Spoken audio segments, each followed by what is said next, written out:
যখন আমার ভগীরথ গঙ্গা নিয়ে যায়, ওই জায়গায় পদ্মাসুর নামে একটা অসুর ছিল। এই পদ্মাসুর এই গঙ্গার জলে পদ্মাসুরের গায়ে যখন স্পর্শ করলো, পদ্মাসুর কি হলো, তার সমস্ত অহংকার অহমিকা আসুরিক ভাব সব তার দেহের থেকে চলে গেল। সেই দিন পদ্মাসুর গঙ্গাকে বলেছিল, মা গঙ্গা, তোমার জল স্পর্শ করে আমার আসুরিক বৃত্তি চলে গেছে, আমি এখন ভালো হয়ে গেছি, আমি আর অসুর নেই। সেই দিন মা গঙ্গা বলেছিল যে পদ্মাসুর, এই জায়গাটার নাম আমার নাম অনুসারে থাকবে না, এই জায়গার নাম গঙ্গা নদী হবে না, এই জায়গাটা তোমার নামে নাম হবে।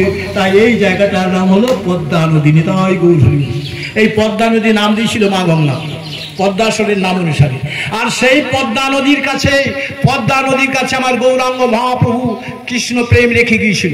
সেদিন কৃষ্ণ প্রেম চৈতন্য মহাপ্রভু বলেছিল, মা পদ্মা, আমি যে তোমাকে কাঁদছি, আমি আমার কৃষ্ণ প্রেম তোমার কাছে রেখে গেলাম।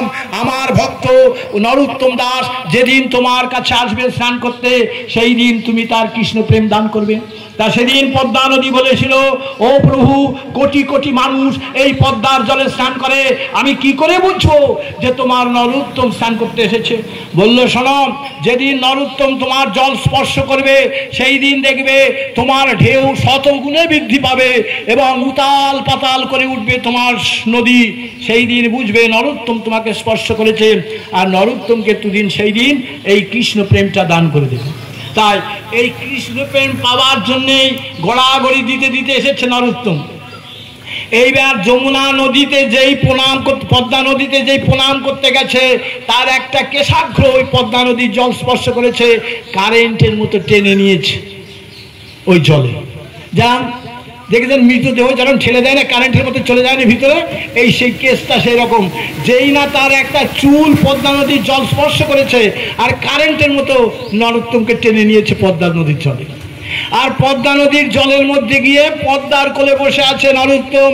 পদ্মা নদীর কোলে বসে বলছে, ও মা পদ্মা, গৌর হরি আমার জন্য তোমার কাছে কৃষ্ণ প্রেম রেখে গেছে, আমার গুরু শিক্ষা গুরু এটা বলেছে, আমার সেই প্রেমটা ফিরিয়ে দাও। সেই দিন মা পদ্মা কাঁদতে কাঁদতে বলেছিল, কাঁদছে আর বলছে, ও নরোত্তম, তুমি সেই নরোত্তম দাস, তোমার কত কৃপা, তোমার কত ভাগ্য ভালো, যার জন্মের আগে গৌর হরি নিজে তোমার জন্য কেঁদে কেঁদে আমার কাছে তোমার কৃষ্ণ প্রেম রেখে গেছে। নরোত্তম, তুমি ভাবতে পারছো তুমি কত ধন্য, এসো আমি তোমাকে কৃষ্ণ প্রেমটা দান করি। তাই সেদিন নরোত্তম এই পদ্মা নদীর কোলে বসে বলেছিল, ও মা পদ্মা, তুমি কাঁদছো কেন? তো বললো, এই কৃষ্ণ প্রেম দান করলে যদি কাঁদছো তাহলে কৃষ্ণ প্রেম আমার দরকার নেই। বললো, না না, আমি কাঁদছি কেন? শোন বাবা, এই মানুষ কাঁদে, বলছে কৃষ্ণ প্রেম যদি তোকে আমি দান করি, আমার কৃষ্ণ প্রেম কম হবে না। আমি কেন কাঁদছি জানিস নরোত্তম? বললো, কেন? বললো, যদি কৃষ্ণ প্রেম আমি হারিয়ে ফেলি, তাহলে মানুষ কাঁদে। কৃষ্ণ প্রেম যারা অর্জন করেছে তারা কৃষ্ণ প্রেম ধরে রাখার জন্য কাঁদে, যাতে কৃষ্ণ প্রেমটা তার অন্তর থেকে মুছে না যায়, কৃষ্ণ প্রেমটা যেন সে হারিয়ে না ফেলে, তার যেন পতন না হয়, সেই জন্য কাঁদে। আর এক ধরনের কৃষ্ণ ভক্ত আছে, তারা কৃষ্ণ প্রেম অর্জন করার জন্য কাঁদে। তাই পদ্মা নদী সেদিন বলেছিল, ও নরোত্তম, আমি কাঁদছি কৃষ্ণ প্রেম হারানোর ভয়তে। আর এক ধরনের ভক্ত আছে, তারা কৃষ্ণ প্রেম পাবার জন্য কাঁদে। তাই তোকে আমি কৃষ্ণ প্রেম দান করলাম, তোর মতি হোক। তাই পদ্মাও সেদিন নরোত্তমকে মাথায় হাত দিয়ে আশীর্বাদ করেছিল। এই আশীর্বাদ নিয়ে আর ওই দিকে সেই দুজন প্রহরী, তারা একবার মাটিতে পড়ছে আর একবার উঠছে, আর তারা একে অপরকে বলছে, এইবার আমাদের প্রাণটা যাবে, এইবার আমাদের গর্দানটা যাবে। নরোত্তম তো গেছে, ওই পদ্মা নদীর জলে 8 ঘন্টা হয়ে গেল, সে তো আর উঠছে না। নরোত্তম কি আর বেঁচে আছে?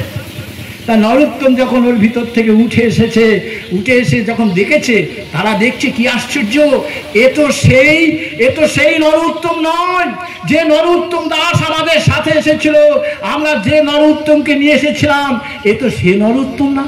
তবে সে নরোত্তম ছিল কালো। আর এই নরোত্তম যখন স্নান করে উঠে এসেছে, তার গায়ে গৌর বরণ রূপ হয়েছে, গৌরাঙ্গ রূপ। তা তারা মনে মনে বলছে, এই নরোত্তম তো। তারা নরোত্তম এসে বলছে, কি গো তোমরা কাঁদছো কেন? বলছে, তোমার জন্য। বলে কেন? বললো তোমার পিতা বলেছিল যদি তোমার কোনো ক্ষতি হয় তাহলে আমাদের গদ্দানটা যাবে, তা তুমি তো ওই পদ্মা নদীর জলে ডুবলে 8 ঘন্টার মধ্যে তোমার কোনো খোঁজ নেই, কোথায় ছিলে, কি করছিলে, আমাদের যে প্রাণ যাচ্ছে। তো বললো না না ভেবো না, আমি মায়ের কাছে ছিলাম, পদ্মা মায়ের কাছে ছিলাম। বললো ঠিক আছে। নরোত্তম বলছে কি গো তোমরা কৃষ্ণপ্রেম নেবে? আমি কৃষ্ণপ্রেম পেয়েছি। দেখেন প্রেমের ভিখারি যারা, আমার নিত্যানন্দ বিনা পয়সায় নাম বিলাচ্ছে। যখন নবদ্বীপের নাম বিতরণ হবে, চৈতন্য মহাপ্রভু হরিদাস আর নিতাইকে বলল, ও নিতাই ও হরিদাস যাও এই নবদ্বীপের প্রত্যেকের দ্বারে দ্বারে হরিনাম দান করো। তা নিত্যানন্দ বলল, ও প্রভু যদি এরা হরিনাম না নেয়, বলে পা জড়িয়ে ধরবে, বলে পা জড়িয়েও যদি না নেয়, বলে হাত দুটো ধরবে, বলে হাত ধরেও যদি তারা হরিনাম না নেয়, বলে চরণ তলে গড়াগড়ি দেবে আর হরিনাম বলবে। গড়াগড়ি দাও, কত করুণা। তাই নিত্যানন্দ হরিদাস নাম বিলাতে যাচ্ছে, আর বাড়ির থেকে কি গো ভিখারি আসলে চাল ডাল নিয়ে আসে, চাল ডাল নিয়ে আসছে। তা সেই দিন নিত্যানন্দ বলেছিল, ও মা আমরা তন্ডুল দিতে আসিনি, এই ভিক্ষা দাও, হরি নাম করো, হরে কৃষ্ণ কৃষ্ণ কৃষ্ণ হরে হরে, হরে রাম রাম রাম হরে হরে, এইটাই ভিক্ষা, এই নামটা তোমরা করো। কি গো সেদিন নিত্যানন্দ আর হরিদাস এই সারা নবদ্বীপের চৈতন্য প্রভুর ইচ্ছায় তারা নাম বিলিয়েছিল। কারো বাড়িতে পয়সা নিয়েছিল, তারা তুণ্ডল পয়সা দান করতে এসেছে। এরা বলেছিল ওই দান আমরা নিতে আসিনি, আমরা নাম বিলাতে এসেছি বিনা পয়সায়। এই নাম নিতে গেলে পয়সা লাগে না, আর এখন যা নাম হয় পয়সা ছাড়া হরিনাম হয় না, পয়সা ছাড়া কোথাও নাম হয় না।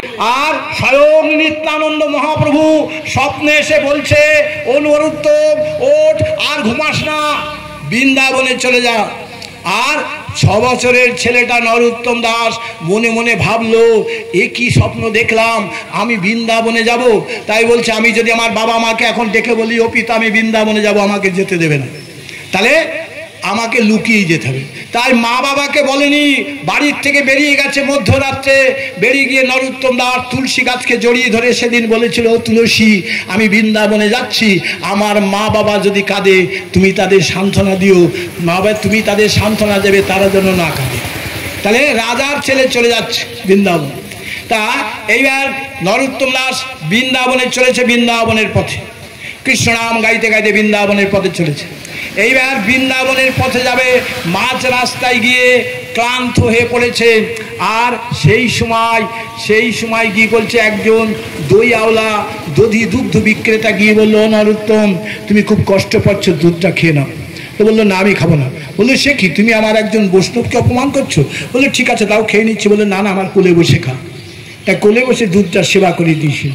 এইবার কিছু দূর যাওয়ার পরে যমুনা নদীর তীরে যখন পৌঁছালো, তখন যমুনা নদীর তীরে গিয়ে নরোত্তম আবার বিশ্রাম করছে। আর এমন সময় এই শ্রীরূপ সনাতন 2 ভাই এসেছে, এসে দেখা দিয়েছে, দিয়ে বলছে ও দেখছে যে মাটিতে পানি। তা তখন বলছে তোমরা কারা? বললো আমরা এই রূপ আর সনাতন, আমরা 2 ভাই। তো বললো তোমরা কেন এসেছো? বললো শোন তোমাকে দুটো কথা বলার জন্য এসলাম নরোত্তম। বললো কি কথা? বললো ওই যে ঘুমের ঘরে তুমি যার স্বপ্ন দেখেছিলে, যে তোমাদের স্বপ্নাদেশ দিয়ে তোমাকে নির্দেশ দিয়েছিল বৃন্দাবনে যাওয়ার জন্য, ওটাকে তুই জানো? বললো না। বলছে ওই হচ্ছে নিত্যানন্দ মহাপ্রভু, যে তোমাকে নির্দেশ করেছে বৃন্দাবনে যেতে। আর যে লোকটা পথের মধ্যে তোমাকে দুধ সেবন করলো, সেই লোকটাকে জানো? বললো না। বললো ওই হচ্ছে চৈতন্য মহাপ্রভু, যার কৃপায় তুমি এত দূর আসতে পেরেছো। তাই নরোত্তম সেদিন বলছি কি আশ্চর্য, আমি নিজেই জানতেই পারলাম না, অথচ তারা আমার প্রতি এত সহৃদয়, তারা আমাকে বাঁচিয়ে রেখেছে, তারা আমাকে স্বপ্নাদেশ দিচ্ছে, তারা আমার সেবা করাচ্ছে, আর আমি তাদের চিনতে পারলাম না। তা সেই দিন এই নরোত্তম বলেছিল তাহলে আমার দীক্ষাটা দাও। বললো শোনো তুমি তো চেনো না, আমরা যে সনাতন, এই শ্রীজীব গোস্বামী আর সনাতন গোস্বামী, এরা 2 ভাই, রূপ সনাতন 2 ভাই। তা এরা কোথায় যাচ্ছে? বৃন্দাবনে। বললো আমাদের সমাধি বৃন্দাবনে আছে, ওইখানে গিয়ে দেখে নেবে। তা তুমি লোকনাথের কাছে দীক্ষাটা নিও। তাই এবার লোকনাথের কাছে যাচ্ছে। লোকনাথ তখন খুব বৃদ্ধ হয়ে গেছে। লোকনাথের কাছে গিয়ে জয় বাবা লোকনাথ বলে চরণ দুটো জড়িয়ে ধরেছে। এই লোকনাথ কিন্তু ওই লোকনাথ না, ওই যে জনে বনে লঙ্গলে রক্ষা করে বলে একটা লোকনাথ আছে না, সবাই পুজো করে, ওই লোকনাথ নয়। কিন্তু এই লোকনাথ হচ্ছে চৈতন্য মহাপ্রভুর শিষ্য। তাই এই লোকনাথের কাছে গেছে। তা লোকনাথের কাছে গিয়ে চরণ দুটো জড়িয়ে ধরে পড়েছে জয় বাবা লোকনাথ বলে। তা লোকনাথ বলছে, কে রে তুই, তোর নাম কি? বললো নরোত্তম দাস। বললো কোথার থেকে এসেছিস? তো বললো আমি মেদিনীপুর থেকে এসেছি। বললো তোর বাবার নাম কি? বলছে রাজা। বললো রাজার ছেলে? তো বললো কি আশ্চর্য, 6 বছর বয়স, রাজার ছেলে, এই রাজ ঐশ্বর্য ত্যাগ করে তুমি যে বৃন্দাবনের পথে পা দিয়েছ, এটা শুনে আমার খুব ভালো লাগলো। তবে শোনো, আমি কাউকে দীক্ষা দিই না, আমি কাউকে দীক্ষা দান করি না। তুমি বৃন্দাবনে যাও, অনেক গুরু পাবে, আমি তোমাকে দীক্ষা দেবো না। আর এদিকে নরোত্তম বলল, আমি তো তোমার চরণ স্পর্শ করে আমার কৃষ্ণ প্রেমের উদয় হয়েছে আমার দেহের ভিতরে, আমি তোমাকেই গুরু করব, অন্য কাউকে গুরু বলে মানব না। তা এ বলছে গু দীক্ষা দেব না, আর এ বলছে আমি ছাড়বো না, তোমাকে হচ্ছে দীক্ষা দেব। তাই নরেই যে লোকনাথ বৃদ্ধ হয়ে গেছে, লোকনাথের সেবা করে, লোকনাথ যমুনা নদীর তীরে পায়খানা করে, আর সেই পায়খানা পরিষ্কার করে দেয়। তা একদিন লোকনাথ দূরে দাঁড়িয়ে দেখছে এগুলো করে কে। তা পায়খানা করে একটা গাছের আড়ালে বসে আছে, তা দেখছে নরোত্তম পরিষ্কার করছে। তা সেই দিন নরোত্তমকে ডেকে বলেছিল, নরোত্তম আয়, তোকে আমি দীক্ষাটা দেব, আমি যদি তোকে দীক্ষা না দিই তাহলে আমি মহাঋণী হয়ে যাব তোর কাছে। তাই সেই দিন নরোত্তমকে দীক্ষা দিয়েছিল লোকনাথ। এই লোকনাথের গুরু হচ্ছে নরোত্তম দাসের গুরু লোকনাথ। তা লোকনাথ বলল, তুই এক কাজ কর, এইবার তুমি বৃন্দাবনে যাও, বৃন্দাবনে গিয়ে শিক্ষাটা নাও। তা শ্রীরূপের কাছে শিক্ষা নিচ্ছে। তা শ্রীরূপ গোস্বামী সেদিন বলেছিল, আমি তোমার শিক্ষার বিধানটা শিখিয়ে দিলাম, ধ্যানে বসো। ধ্যানে বসে কি করবা? ধ্যানে বসে এই দধি দুগ্ধ ক্ষীর ছানা এগুলোকে রাধা গোবিন্দের তুমি সেবা দেবে। তাহলে ধ্যানে বসে সেবা দেবে, এইটা তত্ত্ব বললে, এই যদি সেবা দিতে পারো তাহলে তোমার জীবন ধন্য। তা সেবা দিয়েছে, সেবা দেওয়ার পর গুরুদেবকে বলছে, হ্যাঁ আমি সেবা দিয়েছি। বললে এবার তুমি বাড়ি ফিরে যাও। তা নরোত্তম যখন বাড়ি ফিরে আসছে তখন দেখছে তার পিতাও নেই, মাতাও নেই, তার কাকার ছেলে রাজা হয়েছে। তা কাকার ছেলে নরোত্তমকে দেখে বলল, তাহলে তুমি রাজত্ব নিয়ে নাও। বললো না না, আমি রাজা হব না, তুমি আমাকে একটা জায়গার ব্যবস্থা করো যেখানে বসে আমি হরিনাম গাইতে পারি, লেখাপড়া করতে পারি, ভক্তদের নিয়ে সে ভক্ত সেবা করতে পারি। তার সেই ব্যবস্থা করে দিয়েছিল। শেষ জীবন পর্যন্ত নরোত্তম সেইখানেই তার লেখাপড়া, ধ্যান সমস্ত কিছু সেই জায়গায় করেছিল। তাহলে এ হচ্ছে নরোত্তম দাস। এই নরোত্তম দাস হচ্ছে একজন বৈষ্ণব, যার জন্ম না হলে আজকে এই ভোজন আরতি মহা নিতাই গৌরের সেবা হতো না। নিতাই গৌরের সেবার বিধানও তারই লেখা, আর অষ্টপদব্যাপী নাম যজ্ঞের শেষে তার এটাও লেখা নরোত্তম দাসের।